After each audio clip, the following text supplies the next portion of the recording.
6월 22일 화요일 잠언 27장 14절로 27절 말씀. 이른 아침에 큰 소리로 자기 이웃을 축복하면 도리어 저주같이 여기게 되리라. 다투는 여자는 비오는 날에 이어 떨어지는 물방울이라. 그를 제어하기가 바람을 제어하는 것 같고 오른손으로 기름을 움키는 것 같으니라. 철이 철을 날카롭게 하는 것 같이 사람이 그의 친구의 얼굴을 빛나게 하느니라. 무화과 나무를 지키는 자는 그 과실을 먹고 자기 주인에게 시중드는 자는 영화를 얻느니라. 물에 비치면 얼굴이 서로 같은 것 같이 사람의 마음도 서로 비치느니라. 수월과 아바도는 만족함이 없고 사람의 눈도 만족함이 없느니라. 도가니로 은을, 풀무로 금을, 칭찬으로 사람을 단련하느니라. 미련한 자를 곡물과 함께 절구에 넣고 공의로 찌을지라도 그의 미련은 벗겨지지 아니하느니라. 내 양떼의 형편을 부지런히 살피며 내 소떼에게 마음을 두라. 대저 재물은 영원히 있지 못하나니 면류관이 어찌 대대에 있으랴. 풀을 벤 후에는 새로 움이 돋나니 산에서 꼴을 거둘 것이니라. 어린 양의 털은 네 옷이 되며 염소는 밭을 사는 값이 되며 염소의 젖은 넉넉하여 너와 내 집의 음식이 되며 내 여종의 먹을 것이 되느니라. 네, 철이 철을 날카롭게 하듯. 멋진 제목. 제가 아주 좋아하는 성경 말씀이네요. 오늘 본문에는 사람들 사이의 관계가 주는 유익이나 칭찬, 농부의 삶에 대한 잠언들이 나옵니다. 우리에게 주시는 교훈은 무엇입니까? 이른 아침에 사람들의 잠을 깨우며 선포되는 축복은 내용이 전혀 기억되지 않고 그저 저주스러운 소음으로만 들릴 것입니다. 선을 베풀려는 내 마음보다 먼저 고려되어야 할 것은 받는 사람의 상황과 형편입니다. 가족 간의 다툼은 멈출 줄 모르고 쏟아지는 폭우처럼 암울하고 번잡스럽습니다. 바람을 막을 수도 없고 기름을 움켜쥘 수 없듯 가정의 상처는 감춰지지 않고 삶의 온 영역으로 퍼져갑니다. 남들 앞에서 친절하고 정의로운 사람으로 보이기 위한 노력만큼 가족에게도 예의와 배려를 갖추고 있습니까? 철이 서로 부딪혀야 날카로워지듯 우리도 서로 부딪혀 깎이고 부서져서 새로워져야 합니다. 영향받기를 주저하지 말고 나도 누군가에게 선한 영향을 끼치도록 인격을 다듬어 갑시다. 비축된 재물과 이를 불려줄 재테크 기술이 지혜로 칭송받는 이 시대에 날마다 주어지는 생계 유지의 책임과 땀의 가치는 우습게 여겨지곤 합니다. 하지만 하나님은 부지런한 수확 이후에 새싹이 돋아나게 하시고 정성스레 돌본 가축에서 옷과 음식이 나도록 세상을 지으셨습니다. 성실히 일한 만큼의 열매를 얻는 이들은 쌀 한 톨에도 담겨있는 창조의 질서를 체감하며 감사할 수 있습니다. 물의 얼굴에 비치듯 마음과 마음이 바라보고 성장해가는 친구가 있습니까? 편견을 버리고 상대방의 진가를 알려고 애쓰는 관계를 추구하십시오. 무덤처럼 채워지지 않는 것이 인간의 욕망입니다. 조금만 더 라고 말하지 말고 이미 하느님께서 주신 것들을 발견하고 누리는 법을 배워갑시다. 불이 금속을 연단하듯 칭찬은 우리 인격을 다듬어갑니다. 자기 자랑과 교만의 유혹과 싸우고 겸손을 단련하는 시험이기 때문입니다. 미련함이라는 껍데기를 벗는 게 얼마나 어려운지 모릅니다. 내 속에 끝까지 포기하지 않는 어리석은 생각이나 습관은 없는지 돌아봅시다. 주여, 사람들에게 선한 영향을 주는 공동체가 되어 서로 성장을 도모하게 하소서. 이 철이 철을 날카롭게 하듯이라는 것은 학생 때 이 말씀을 묵상하면서 고등학교 때요.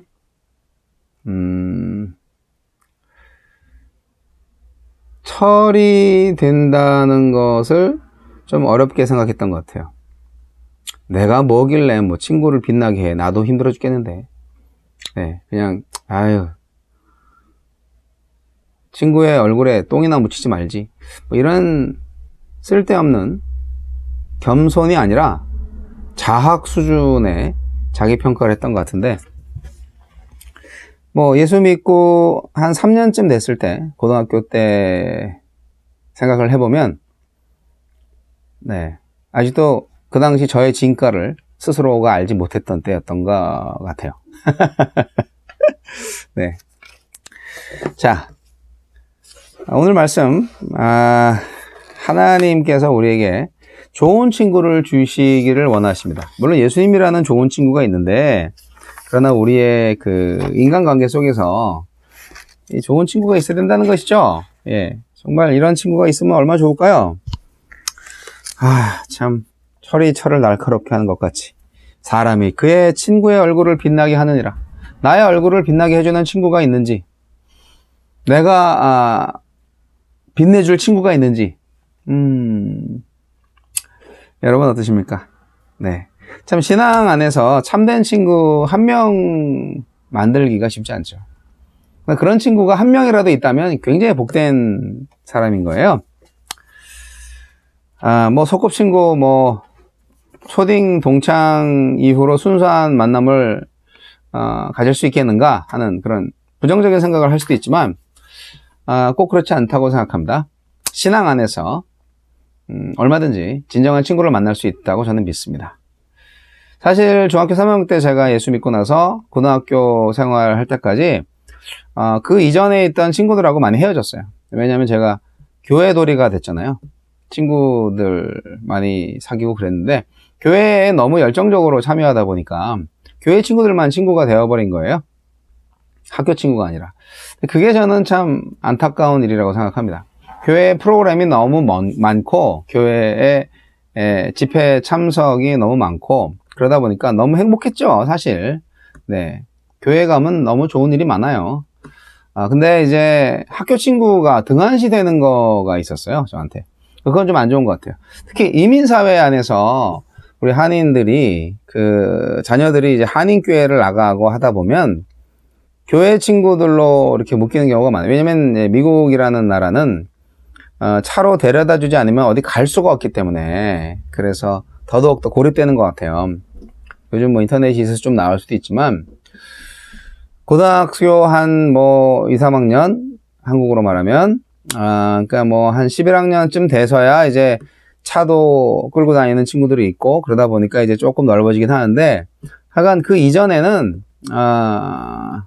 이 행동 반경이 좁습니다. 그러니까 뭐 다 부모님 따라 가야 되니까 부모님이 이 교회를 나가면 자기도 이 교회를 나가야 되는 뭐 불우하다고까지는 할 수 없지만 여하튼 선택의 여지가 없는 그런 입장이었던 거죠. 그래서 미국에 있는 한인 2세들이 1.5세나 2세들이 학교 친구들을 제대로 사귀지 못하는 그런 환경에 놓이지 않았나라는 생각을 지금 와서 해봅니다. 학교 친구가 사실 오래 가죠. 그리고 사회생활 하면서도 꽤 관계를 더 돈독히 맺을 수 있는 좋은 친구들 아닌가요? 그러니까 뭐 학교에 가면 뭐 흑인도 있고 백인도 있고 뭐 또 옐로우도 있고 또 뭐 여러 학생들이 있잖아요. 그런 친구들 흠없이 이렇게 서로 사귀고 또 집으로 초청도 하고 뭐 그래야 되는데 우리는 맨날 교회 가가지고 그냥 애들도 또 교회에 데리고 가야 되잖아요. 집에 혼자 못 놔두잖아요. 그러다 보니까 이게 학교 친구들을 사귈 수 있는 기회들을 우리가 많이 없앴다. 그건 잘못된 것이라고 생각합니다. 우리가 세상의 빛과 소금이 되려면 아이들이 중고등학교 때 겪는 모든 소사이어티가 학교잖아요. 그래서 참 학교를 중심으로 좀 더 해야 될 필요가 있지 않나. 그러니까 뭐 같은 학교 같은 교회면 아주 좋죠. 조금 중대형 교회고 뭐 그 지역에서 있으면은 그런 일이 있지만 그렇지 않고 이제 원거리로 데려다 준다든지 아니면 교회가 조금해서 좀 그렇게 어렵다면은 그러니까 중고등부가 많이 없고 그러면은 힘들죠. 네. 그래서 우리가 정말 친구 얘기하다가 이렇게 너무 새끼를 많이 쬐는데 저는 지금도 좋은 신앙적인 친구를 만날 수 있으리라는 희망을 가져봅니다. 하나님께서 우리에게 좋은 친구 안 주시겠어요? 그런 같은 마음을 품은 예수님 안에서 같은 비전을 선한 영향력을 끼치고자 애쓰는 그런 선교적 교회 마인드를 가진 친구 만나기가 과연 쉬울까? 네. 메릴랜드에서 또는 이천에서 저는 기도하고 있습니다. 그런 친구를 만날 수 있기를. 철이 철을 날카롭게 하는 것 같이 사람이 그의 친구의 얼굴을 빛나게 하느니라. 이런 역사가 우리 성도들 다 생기기를 바랍니다. 네가 나를 빛나게 해주려? 내가 너를 빛나게 해주려? 뭐 이렇게 자 물에 비치면 얼굴이 서로 같은 것 같이 사람의 마음도 서로 비치느니라. 이 말씀 너무 멋있지 않아요? 너무 아름답지 않아요? 사람의 마음을 이렇게 서로 비친다는 거잖아요. 그러니까 좋은 친구들하고 같이 이게 있으면요, 우리도 다 좋아지는 거예요. 나쁜 친구들 많이 만나면 우리도 나빠지는 거예요. 어쩔 수가 없어요. 도가니로 은을, 풀무로 금을, 칭찬으로 사람을 단련하느니라. 이 말씀 너무 적나라하지 않습니까? 우리는 맨날 뭐 욕하고 때리고 막 비판하고 그래야 이제 사람이 바로 서는 것 같은데요. 단련을요, 칭찬으로 한대요. 사람을 단련하는 것은 칭찬으로 한다. 네. 한국 사람들은 이걸 잘 못하는데, 별거 아닌 것 같고도 자꾸 격려하고 칭찬하니까 사람이 용기를 얻잖아요. 이게 좀 많이 필요합니다. 우리 자녀들한테 칭찬을 좀 많이 해주세요. 그것이 지혜입니다. 칭찬으로 사람을 단련하는 지혜가 있기를 바랍니다. 자, 하나님의 백성이 우리에게 주신 소명이 뭘까? 이거를 깨닫는 것을 원하십니다. 하나님은 원하십니다. 하나님의 백성이 자신에게 주어진 소명을 어떻게 감당해야 하는지 잠언서를 통해서 하나님은 말씀하고 있습니다. 그러니까 이런 거죠. 자신에 대한 타인의 평가가 있고요. 자신이 맡은 일에 대한 자기 자신의 평가가 있어요. 타인의 평가와 나 자신의 평가. 예, 그게 다 같아야 되겠죠. 하나님의 백성이 인간 상호 간의 밀접한 관계를 통해서 우리가 살 수밖에 없는 존재인 것을 알아야 되는데, 뭐 혼자 살 수 없잖아요. 네, 서로가 영향을 줄 수밖에 없는데요.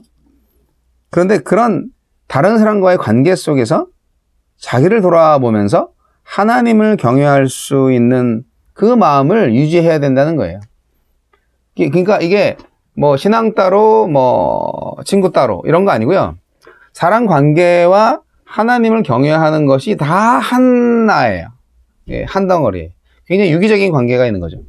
그러니까 사람을 어떻게 관계하느냐가 하나님을 경외하는 자는 사람과 관계를 어떻게 하느냐, 이것이 결정된다는 것이죠. 다 유기적 관계니까, 영향을 주는 거니까. 근데 뭐 친구는 친구대로 잘 사귀고 하나님은 하나님대로 예배하면 되지, 뭐 이렇게 연관 지을 필요 있어, 이렇게 생각하시면 실패자입니다. 미련한 자입니다. 위선자입니다. 그래서 우리가 하나님을 경외하는 그것이 결국 내 친구의 얼굴을 빛나게 해주는 것이고, 칭찬으로 사람을 단련하는 일이 되는 것이고, 그리고 겸손하게, 그리고 모든 일을 성실하게 감당하는 것이 된다는 것이죠. 하나님을 경외하는 것은 바로 그러한 삶을 통해서도 나타난다는 것입니다. 여러분, 노동은 신성한 겁니다. 하나님을 경외하는 사람이 일을 열심히 안 할 수가 없어요. 일을 열심히 하는 자가 하나님을 경외하는 사람입니다. 여러분, 우리가 맡은 일이 소명의 일이 되어야 합니다. 예, 하기 싫은데 억지로 하시면 안 되고요. 물론 하기 싫은 일도 있어요. 그러나 그 일이 하나님의 소명이다 라고 생각을 하시면 어찌 좋다 나쁘다 할 수가 있겠습니까? 내가 하나님의 일을 감당하고 있어. 그런 마음 들으면 얼마나 기쁘겠어요. 여러분, 그게 필요합니다. 네, 우리는 자신의 소임에 충실한 사람이 되어야 합니다. 하나님과 성도의 관계는 목자의 양으로 많이 비유가 됩니다. 이스라엘은 유목민이었잖아요. 그러니까 목자와 양의 비유가 많이 나오죠. 그래서 예루살렘 같은 수도도 도시도 뭐 어디서나 전원을 볼 수가 있었을 겁니다. 다윗이 사실 목동 출신이잖아요. 예. 다윗의 아버지도 이제 목장주였을 거고요. 그러니까 이 잠언서의 대부분의 저자인 솔로몬도 이 농경 생활을 익히 알고 있었던 사람입니다. 그러다 보니까 이제 양떼의 형편을 부지런히 잘 살피라는 교훈을 주고 있는 것이죠. 목자의 본업은 양떼를 잘 살피면서 보호하는 것이잖아요. 양들을 돌보는 것에 게을리하면서 딴 곳에 신경 쓴다면 그게 진정한 목자라고 할 수 없죠. 성도 각자는 고유한 자신의 삶의 현장에서 목자로 부름받았습니다. 여러분 아시겠습니까? 목회자는 성도들 사이에서, 성도는 각자의 일터에서 부름을 받았다고 볼 수가 있습니다. 우리가 목자라면 양떼는 우리가 감당해야 하는 일들을 의미합니다. 사람만 양떼가 아니고요, 일도 양떼라고 생각해 주세요. 우리가 목자라면 말이죠. 먼저 목회자는 말씀을 올바로 전파하고 성도님들을 가르치고 세우는 일이 곧 양떼를 살피는 것이고요. 또 성도님들은요, 직장에서, 가정에서 내가 맡은 바 소임에 신명을 다 바쳐서 충성하는 건 역시 양떼를 잘 살피는 것이라 할 수 있습니다. 나의 처지와 임무를 잘 인식하고 맡은 바 사역을 잘 감당하시면서 받은 바 달란트대로 열심히 성실하게 일하시면 어찌 하나님이 기뻐하지 않으시겠습니까? 그리고 우리가 가능하다면 특별히 어두운 곳을 더 신경을 좀 많이 써주세요. 양들 가운데서 병을 앓거나 충실히 성장하지 않는 양들이 있다면 특별히 신경을 써야 되지 않을까요? 네, 그렇습니다. 교회나 가정, 직장, 일터, 어떤 단체 동일하게 적용될 수 있습니다. 예수님은 분명히 말씀하셨습니다. 건강한 자에게는 의원이 쓸데없고 병든 자에게라야 쓸데있느니라. 마태복음 9장 12절 말씀. 그러니까 우리 주위에 좀 힘들고 어려운 사람이 있으면 특히 신경을 써야 하는 것입니다. 많은 교회들이 재력이 있고 또 학력이 높고 또 그 목사의 설교와 교회의 전통에 아주 순응하는 사람들만은 골라서 그런 사람들을 중심으로 해서 목회를 하는 목사들이 있는데요, 잘못하시는 겁니다. 병들고 길 잃은 양을 버리고 살찐 양들을 모아 기르는 목자의 행위와 조금 더 다를 바가 없습니다. 병들었으니 죽으란 얘기야 뭐야. 그러시면 안 되고요. 주님은 정말 집에 있는 99마리 양보다 길 잃은 한 마리의 양에 더 신경을 쓰셨다는 것을 염두에 두셔서 버림받고 소외된 고통받는 계층들을 돌아볼 수 있는 교회가 되기를 바랍니다. 그리고 불의한 탐욕을 가지면 안 됩니다. 진정한 목자는 양떼를 살찌우고 보호하는 데 가장 큰 목적이 있잖아요. 양떼를 팔아서 이득을 챙기거나 양을 잡아서 고기를 먹는 것은 부차적인 일입니다. 목회자가 교회를 통해서 자신의 이익을 꾀하거나 명예를 드높이고자 한다면 그는 불의한 목자라고 할 수가 있겠습니다. 또 구제와 자선을 하는 사람들이 세상 사람들의 칭찬을 염두에 둔다면 그 사람의 행동은 아주 위선적인 것이 될 수밖에 없잖아요. 하느님의 일에 있어서는요, 일 자체에 의의를 두는 겁니다. 일할 수 있는 것 자체가 축복인 거예요. 칭찬과 상급은 하나님 몫이에요. 그걸 바라고 하시면 안 되죠. 그냥 하시면 됩니다. 사랑하는 성도 여러분, 만약 예수님께서 부활의 영광과 하느님의 높이심을 먼저 생각했다면 십자가의 죽음이 가능했을까요? 그러지 않았습니다. 그냥 하느님이 하시라고 하니까 하는 거죠. 목자는 많지만 참 목자가 없는 세대, 선교적 교회로서 저와 여러분이 참 목자로서의 새로운 도전 감당할 수 있길 바랍니다.